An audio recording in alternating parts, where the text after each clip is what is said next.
Une théorie très connue dit que Luigi serait mort dans la saga des jeux Mario.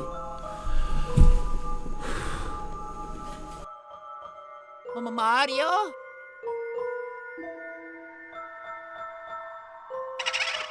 Mario?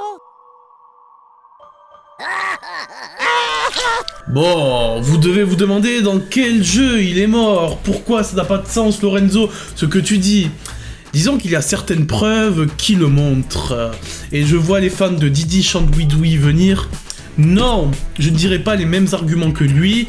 Et puis je tiens à préciser que sa dernière vidéo sur les théories Mario était géniale. Allez, c'est parti pour un peu de frisson. Des easter eggs se cachent dans cette vidéo. Seras-tu capable de les retrouver ?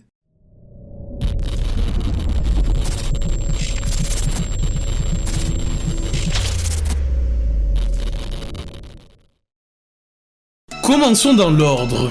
Pour les joueurs de la Nintendo 64, vous connaissez obligatoirement le fameux jeu Super Mario 64. Il y a eu plusieurs débats sur ce jeu, notamment la possibilité de jouer avec Luigi qui en réalité n'est pas possible. Il faudra attendre 8 ans plus tard pour la sortie de Super Mario 64 sur DS pour pouvoir jouer avec Luigi ainsi que Yoshi, Mario et Wario.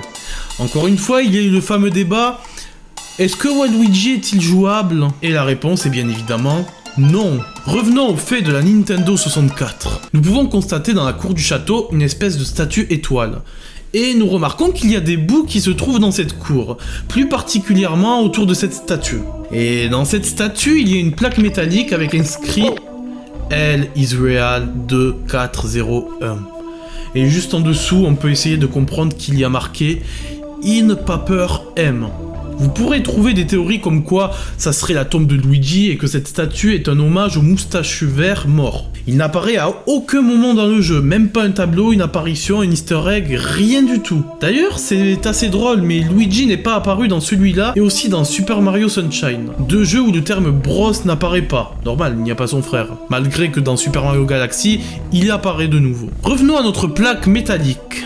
Première possibilité, ceci est une référence directe à Paper Mario. L pour Luigi, Luigi est réel. In Paper M, Luigi est réel dans Paper Mario. Ce qui pourrait nous faire comprendre que Luigi serait un personnage jouable dans Paper Mario. Et pour 2401, ça s'approche bizarrement de la date de sortie aux États-Unis de Paper Mario, qui est le 5 février 2001. Ça aurait pu être aussi le nombre de pièces totales de tous les niveaux et en les ramassant. Luigi apparaîtrait devant la statue, mais malheureusement, cette théorie s'avérait fausse, puisqu'il y a eu de nombreux tests qui, hélas, n'ont pas marché. Deuxième possibilité, il n'y a pas de L Israel 2401. Étant donné qu'on a du mal à voir l'inscription sur la plaque métallique, j'ai essayé de regarder pendant quelques secondes la plaque, et c'est là que je vois d'inscrit Eternal Star, qui serait plus cohérent pour la statue. Mais franchement, il faut vraiment bien regarder, ça reste quand même assez étrange. Maintenant, cette théorie a été démystifiée par Nintendo en fin d'année 2016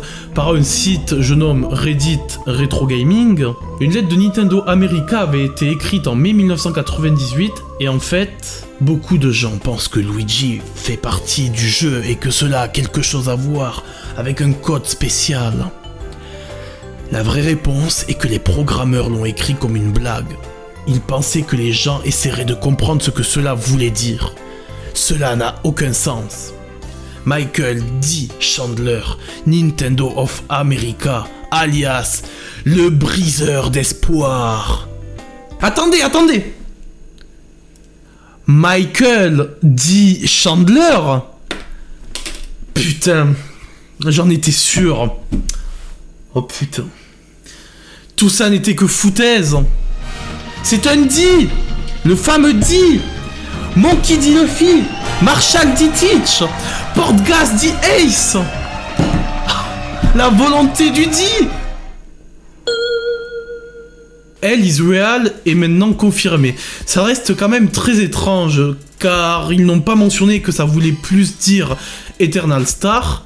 ainsi que les bouts autour qui auraient pu jouer un rôle clé dans l'histoire. Surtout que nous retrouvons Luigi et les bouts dans Luigi's Mansion, qui d'ailleurs nous verrons cela tout à l'heure. Et en ce qui concerne Paper Mario, c'est une pure coïncidence, pas encore confirmée dans tous les cas. Et pour en finir avec cette partie, la théorie serait que le patron de Nintendo America aurait menti, et qu'en fait, il avait peut-être des intentions plus sombres, avec le Hell is Real.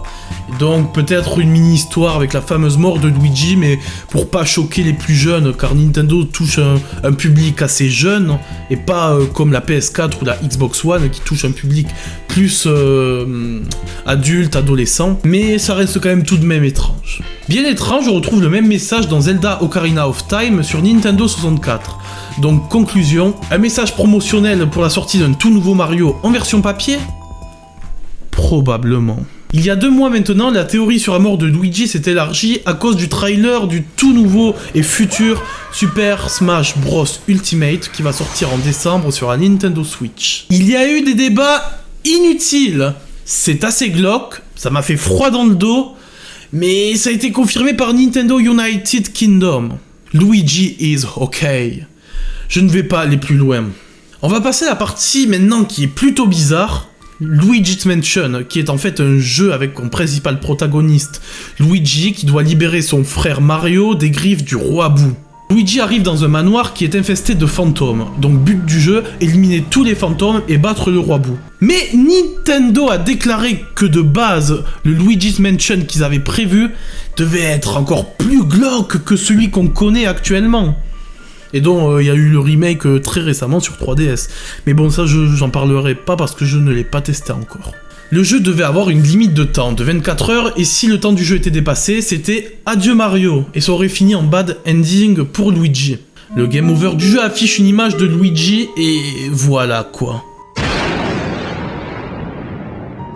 Un autre élément qui m'a choqué, lorsque Luigi est surpris et attaqué par des fantômes, à tout moment de la partie, regardez le sol vers ses pieds. Manque-t-il pas quelque chose ?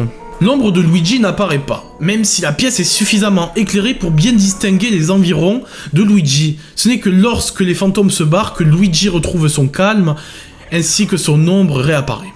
Pourquoi ? Eh bien, supposons que Luigi soit un vrai fantôme. Pourquoi les autres fantômes s'en prennent à lui ? Rien qu'en les regardant, vous pouvez voir que la plupart d'entre eux n'ont pas l'air méchants à leurs yeux, mais plutôt une apparence joviale. Ces fantômes ne sont que des morts ludiques, invitant Luigi à accepter son destin et à les rejoindre. Luigi nie ou ignore sa propre mort, il se croit encore en vie et l'a confirmé dans son esprit. Quand il se sent en sécurité,